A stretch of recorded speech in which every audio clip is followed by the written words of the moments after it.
Okay, it's pretty obvious at this point that I really enjoy talking about the monsters from Monster Hunter. Now, before I get into this video, I would just like to let you guys know that I've already made 3 different videos discussing monsters from the Monster Hunter series, being my top 10 favorite and least favorite monsters, and my top 10 favorite Elder Dragons. I figured that the next logical step would be to talk about my top 10 favorite subspecies from the Monster Hunter series. Now, it was kind of hard to make this list because I couldn't figure out what monsters I wanted to put on the list. But then, when I started doing more research and started playing through the games and fighting old subspecies I hadn't fought in a while, my list kind of changed, and I figured out what 10 monsters to put on. So the rules for this video is that I'm not going to be talking about any Elder Dragons. I've already made a video dedicated to Elder Dragons, and there were subspecies on that video, so if you would like to see my favorite subspecies that are Elder Dragons, that's where you can go to watch it. Also, there are 2 monsters on this list that aren't actually considered to be subspecies. I'll explain this once I get to those monsters. Also, I am aware that monsters have multiple subspecies with them, so I'm only going to be talking about 1 subspecies from a monster if they have 2 subspecies. Okay, so now that I've gotten the rules out of the way, let's start hunting!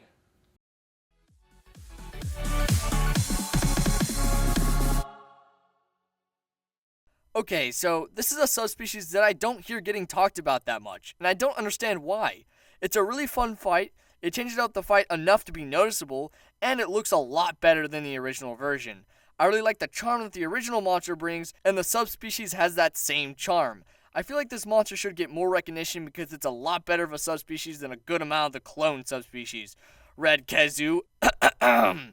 Anyway, the monster that I'm talking about is the Wacha.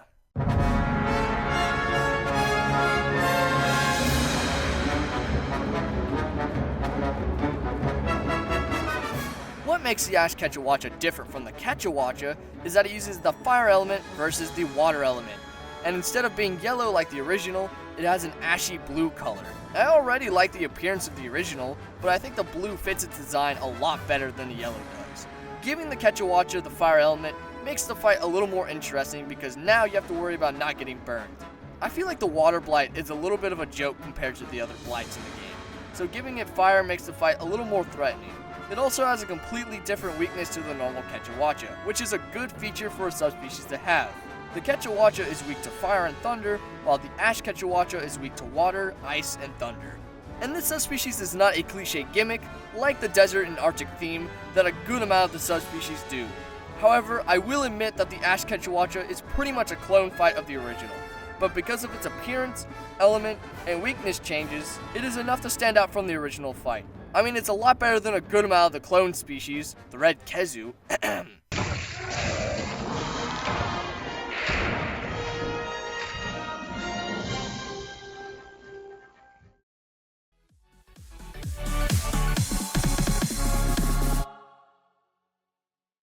So if you've seen my top 10 Monster Hunter monsters video, then you would know that this monster was going to be on this list. This monster comes from Monster Hunter 3, and it is one of the first new subspecies that was introduced in Monster Hunter 3. I remember seeing this monster's name and icon and being very excited to fight it, because I already really enjoyed the original fight. When I got into the mission, I was very surprised to see that I liked this version of the fight better than the original, because it was a little bit harder and its appearance is so good looking. The monster that slid into the number 9 spot is the Jade Barroth.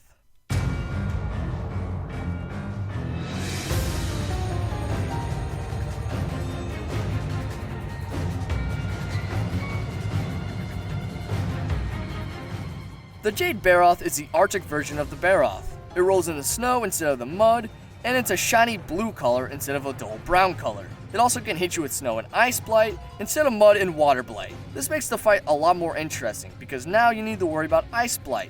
Unlike the Wacha, the Jade Barroth has some new attacks. The Jade Barroth's charge is a little bit different from the original. When the normal Barroth charges at you, it will just run straight towards you. But the Jade Barroth will run around in a circle and try to come towards you randomly. It has a way better chance of hitting you this way, because instead of being able to just roll and dodge the attack like you could with the Barroth, you have to keep an eye on it and make sure that it's not coming towards you. Also, the Barroth and Jade Barroth armor contrast each other. The Jade Barroth focuses on defense, while the Barroth armor focuses on attack. This is a pretty small difference that the subspecies have, which is a really nice touch. I feel like everything about the Jade Barroth is an improvement of Barroth. It has a more slick design, its fight is fun, and has been improved on because of the new and harder attacks to avoid, and there are noticeable differences in the original and the subspecies armor and weapons.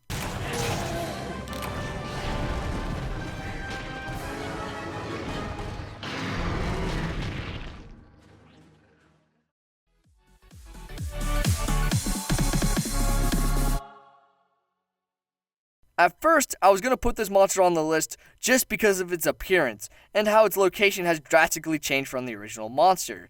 But the more research I did on this subspecies, the more I realized that this monster is not just a reskin of the original. It has a similar mechanic to the original, but it added a very creative twist to it. Before this list, I had only fought this monster a couple of times, but it still stood out to me. This is of course another subspecies where I enjoy the subspecies fight over the original. Now, I still do really enjoy the original fight for this monster, but the subspecies just does something different that I think is really enjoyable. I'm talking about the Tidal Naharla.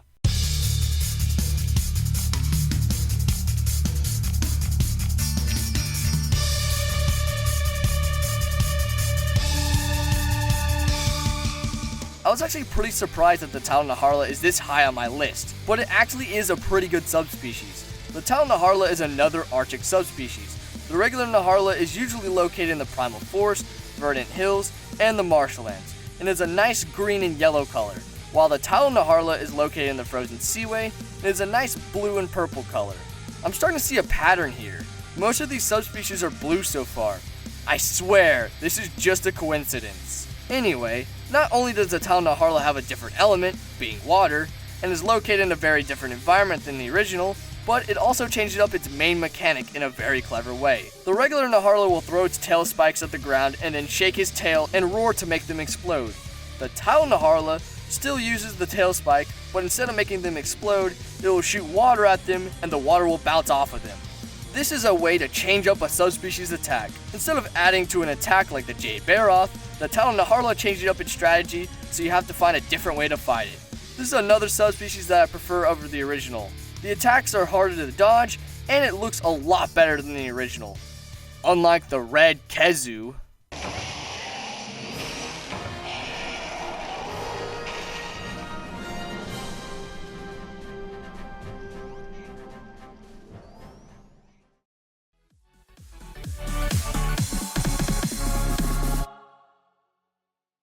the first three subspecies on this list were on the list because I liked their design over the originals and they added enough new attacks to the fight for them to not be considered a reskin of the original fight. This subspecies, however, changes the fight quite a bit and has a pretty nice design change. I actually don't like the original version of this monster that much, but for whatever reason, I'm a huge fan of its subspecies. Wait, actually, this subspecies is technically a two-way tie. Yeah, I completely forgot about the Desert SELTAS. Well, if that didn't give away what my number 7 spot is, then let me just tell you. My number 7 subspecies is the Desert SELTAS Queen.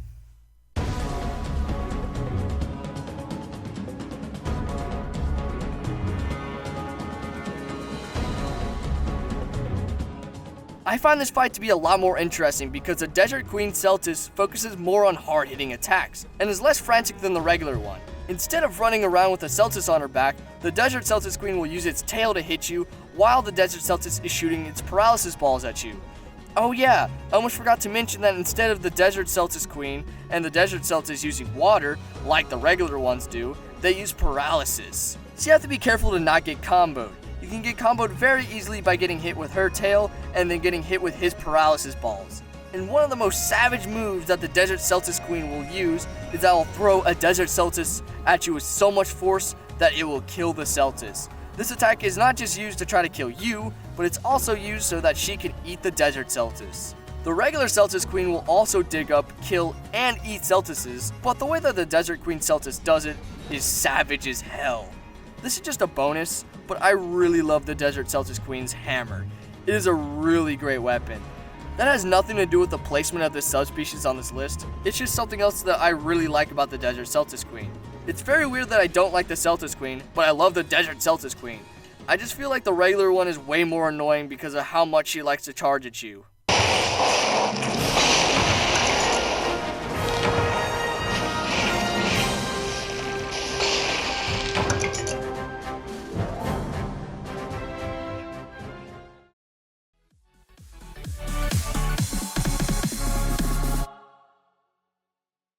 As you guys know, I'm a huge fan of the underwater mechanic in Monster Hunter 3 Ultimate. So when I found out that one of my favorite underwater monsters has a subspecies, I was very excited to fight it, because if it's anything like the original's fight, then I knew it was going to be a fun fight. However, I found out that this subspecies actually doesn't go into the water that much. It mainly stays on land. I was a little upset when I found out about this, but I was still excited to fight this subspecies. When I got to fight it for the first time, I instantly fell in love with the Ivory LAGIACRUS' fight.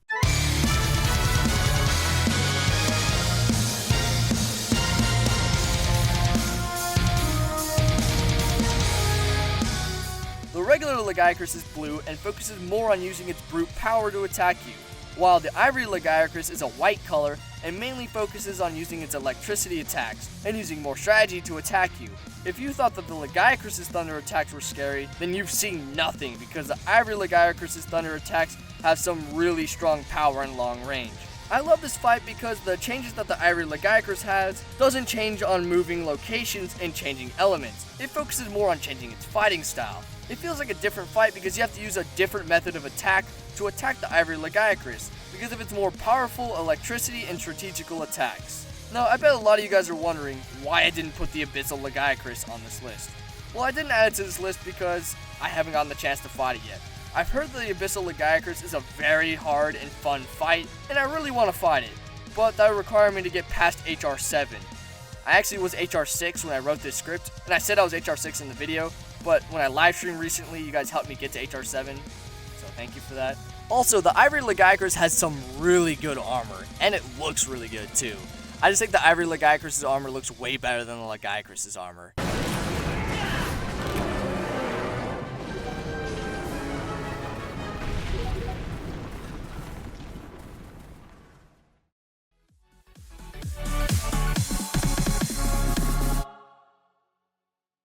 Okay, so this is another one of my favorite monsters. I mean, it just has to be on this list. It's too good to not add. This subspecies drastically changes its way of attacking and its appearance.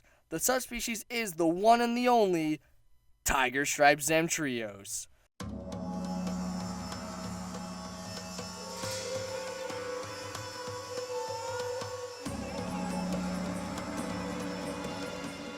The TIGERSTRIPE ZAMTRIOS lives in the desert and is orange and blue with dark orange stripes, while the regular one lives in the Arctic and is blue. I personally like the TIGERSTRIPE ZAMTRIOS' design way more than I like the originals.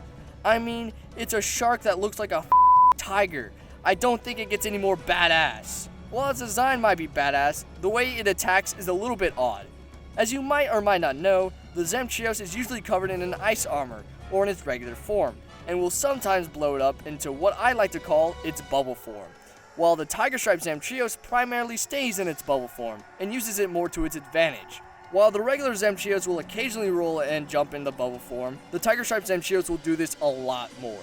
It moves a lot faster in the bubble form than the regular ZAMTRIOS does because its bubble form is smaller and more bouncy than the original. This fight is way more of a challenge than ZAMTRIOS' fight because whenever the TIGERSTRIPE ZAMTRIOS is in its bubble form, which is the majority of the fight, it is able to move faster and is way more aggressive than the ZAMTRIOS. The main reason why I have ZAMTRIOS on this list is because of how drastically it changes up its fighting style compared to the ZAMTRIOS, and its color scheme is really fitting for where the fight takes place. I also think that it has some really great paralysis weapons. I'll pretty much only use its paralysis weapons. Well, in Monster Hunter 4 Ultimate anyway. It's a really fun fight that will make you think on your feet more, and it's a great representation to the proper way of making a subspecies. I feel like I should mention what fight I like more, the ZAMTRIOS or the TIGERSTRIPE ZAMTRIOS. Although the TIGERSTRIPE ZAMTRIOS fight is really fun, and I really like how much it changes compared to the original fight, I would have to say that I like the ZAMTRIOS fight more. Because the ZAMTRIOS has 3 modes and it's able to balance them better than the TIGERSTRIPE ZAMTRIOS does. The TIGERSTRIPE ZAMTRIOS will stay in one mode way longer than it will stay in another one, which can be kind of annoying and frustrating, especially if it's in its bubble form for way too long.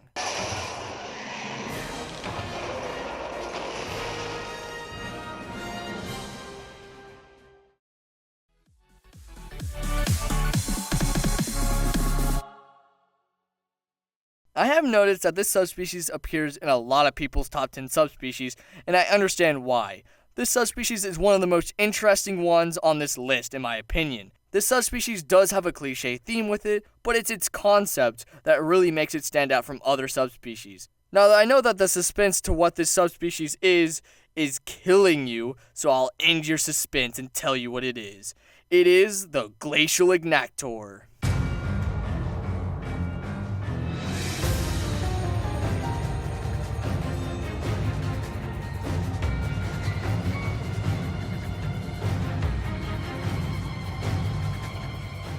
As you guys might or might not know, I like the regular Agnaktor, but I love the Glacial Agnaktor. It goes from living in volcanic areas to living in Arctic areas. The Agnaktor is covered in a hot outer lava armor, while the Glacial Agnaktor is covered in a cold outer ice armor. Now what makes the Glacial Agnaktor really stand out is that instead of having to hit it while its armor is on, like the regular Agnaktor, you have to hit it while it doesn't have armor on. I love this change. It's such a little change, but it completely alters the fight. It requires you to be able to fight the Glacial Agnaktor in the exact opposite way that you would fight the regular one. You have to try to get rid of its armor, while you want the regular one to have its armor on. Also, the Glacial Agnaktor stays underground way more than the Agnaktor does, and it's more defensive, while the regular one is more offensive. So not only does its climate change, but it also changes its method of attack. Plus, the Glacial Agnaktor has a way cooler fight than the Agnaktor does. The Glacial Agnaktor also has a really great appearance. I think it personally looks a lot better in ice than it does in lava. However, I will admit that it is a little cliche, but that's not an issue because of how different the Glacial Agnaktor fight is from the regular one.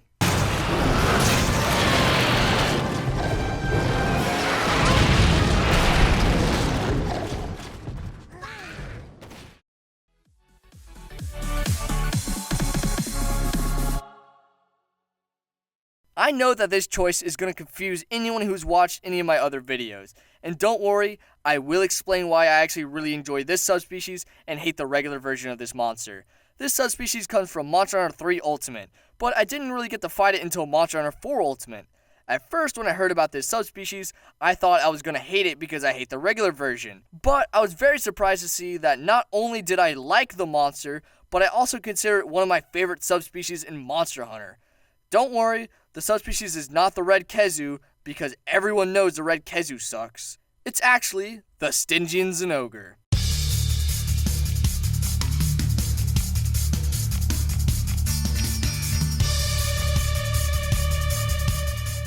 Yeah, I actually really enjoy the Stygian Zinogre. But you said in an earlier video that you hate the Zinogre and that you thought the fight wasn't enjoyable. Yes, I did say that, and I still think that's true. But Stygian Zinogre's fight is different than the regular one. First of all, instead of it having the thunder element, it has a dragon element, and it is now silver and red versus being blue and yellow.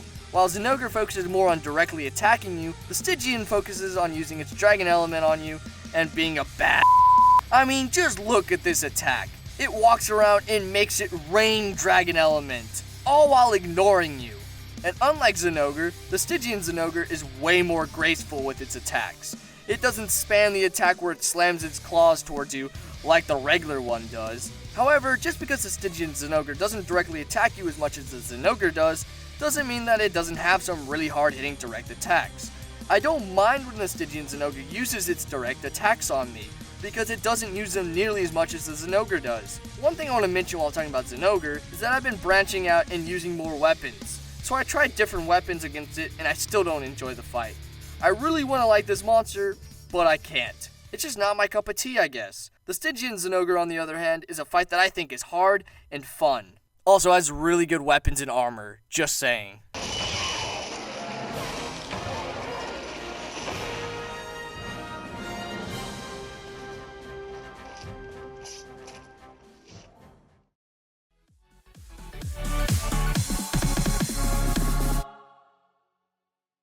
So we have yet another confusing subspecies on this list. This subspecies comes from another one of my least favorite monsters. This subspecies is so cool. Or actually, should I say it's so hot? Wait, I didn't mean to make it sound like that. Whatever. Okay. Now I sound like a complete weirdo. The subspecies is Molten Tigrex.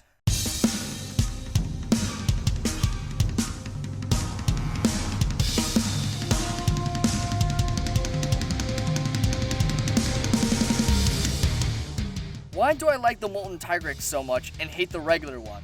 Well, it doesn't consistently charge at you all the time and spam its roars. However, when it does roar, it can roar twice. Of course, its roars can still hurt you because it wouldn't be a Tigrex if they didn't.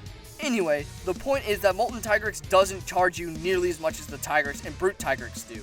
Now, one of the main reasons why I like the Molten Tigrex and not the Tigrex and Brute Tigrex is because it has Blast. Wait, wouldn't that make the monster worse? Well, it certainly makes the fight harder, but it's a fun kind of hard. That's what she said. Now, I'm not saying that the Tigrex is super hard necessarily. I am saying that the fight with Tigrex takes away the fun because of how much it moves and how annoying it can be to chase around. The Molten Tigrex is smarter than the regular Tigrex is, so its attacks are more planned out and therefore more lethal. It puts that blast element to good use. One of its favorite combos to use on you is to hit you with Blast Blight and then roar to make you explode. Not only is this super lethal, but it's actually really clever. This feels like a completely different fight, and that's why I like this subspecies so much. One thing that I should mention about this monster is that it's technically a rare species, not really a subspecies. But I'm going to put this in my top 10 subspecies list because it's still technically an altered version of a monster. I just want to establish this now because this issue will come up again.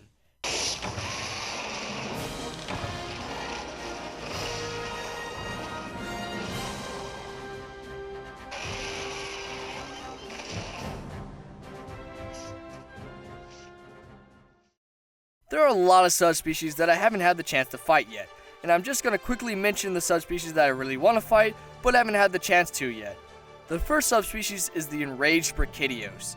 I love the regular Brachydios, so getting the fight of Brachydios on steroids sounds like a great time. Also, I really love that the Enraged Brachydios can cover its body with slime, and if you hit that slime, then you'll explode and get Blast Blight.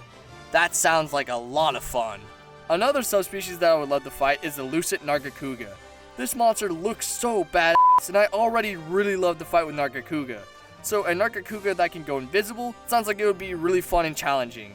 Okay, so that's all the significant subspecies that I really enjoy that I haven't gotten the chance to fight yet, and I would really love to fight. So now we can move on to what the number one spot is.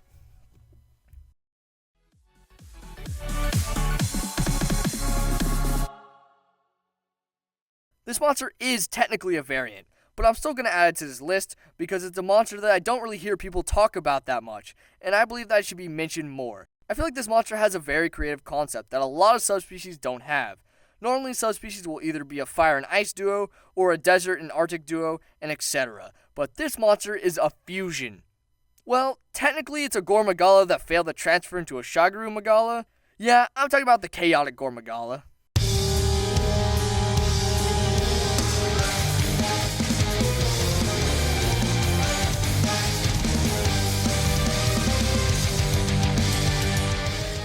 I mean, how could I not put this monster at the number one spot?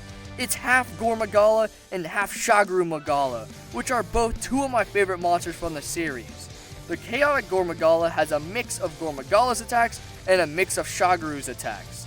So the fight with Chaotic Gore is a lot more of a challenge compared to both Shagaru and Gore Magala. I love this fight because you can physically see the stress that Chaotic Gore feels because it couldn't shed all the Black Frenzy virus off of it. It will hit a lot harder than both the Gore and the Shagaru Magala because it is way more aggressive than both of them put together. Its attacks are way more out of control and sporadic as well. This can make being able to read Chaotic Gore a little bit harder to do. However, the Chaotic Gore Magala's attacks can be avoided the same way that the Gore Magala's attacks can be. All you have to do is stay by its legs. I shouldn't have to mention this, but I'll mention it anyway just because. The Chaotic Gore Magala also has the Frenzy virus, so make sure to bring some null berries with you because if you don't, you're most likely gonna get the Frenzy virus, unless you fight your ass off. Also, the Chaotic Gore Magala has some amazing armor and weapons. The Gore Magala's armor set's not very good, and the Shagaru Magala's armor set's okay. The Chaotic Gore Magala's armor set, however, has Destroyer, Attack Up, Free Element, and Negative Fate. It is possible to gym in Mind's Eye and Critical Element because the armor set has a high amount of points for both of these abilities. I really like this armor set, not just because it has really good abilities, but also because it looks badass. I think it's fair to say that all the monsters in the Gore Magala family have really amazing looking armor sets. The last thing I would like to say is that the Chaotic Gore Magala also has its own theme, and it sounds great. A lot of the subspecies don't have their own themes, they usually have the same themes that the original monster has. So it's really cool when a subspecies gets their own original theme with them. Overall, this subspecies is my favorite, because the fight with it changes, the armor set is superior to its counterparts, it stands out from the Gore Magala, and it doesn't have a cliche gimmick. It has a really unique gimmick that I don't think I've seen any other monsters have.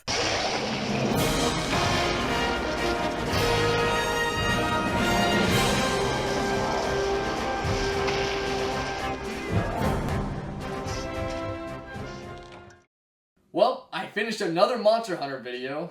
That's tasty. Okay, what's the next top 10 I have to make? Let's see here. Oh no. I have to cover my top 10 least favorite subspecies. Oh god. I'm going to get destroyed in the comments section. Just like I did in my last top 10 least favorite Monster Hunter videos. Anyway, thank you guys so much for watching this video. My name's Ryan Kelly, and I will see you in the next video. Peace! Thank you guys for watching this video. If you enjoyed it, make sure to give the video a like. If you didn't, make sure to tell me why you didn't like it. Also, if you haven't already, please subscribe to the channel if you enjoy my content. Okay, so now that I've gotten that out of the way, I have some really important shoutouts I need to give. First, I would like to give a shout out to my viewers from my live stream. I've been live streaming recently on Redleopardvideos, and I really like it. It's a lot of fun, and you guys are really supportive, and it's really fun to get to hunt with you guys. And I actually had some of you guys hunt with me on this top 10. So I'd like to thank all of you that were a part of the live streams so much for stopping by and helping me hunt for this video. Second, I would like to thank Faulkner for all the awesome music I've been using in my videos. I haven't really given him a thanks, and I feel like he deserves one. I've been using his music since the first top 10, and I would like for you guys to check out his channel, because he has some really, really great remixes of Monster Hunter songs and other songs. So if you like the music in the background of this video, then you should definitely go check out his channel. And finally, I gotta thank Spaceman Stuber. That is the person who I commissioned to draw my Redleopardvideos channel art and my brand new art for Rustcade. Yeah, that's right, Rustcade is finally in the works. I just got all the artwork done for that channel, so all I have to do now is make it. And don't worry, I will be making the channel really soon, and there will be an update video as soon as the channel is out. Anyway, thank you guys so much for watching this video. My name's Ryan Kelly, and I hope to see you in the next one. Peace!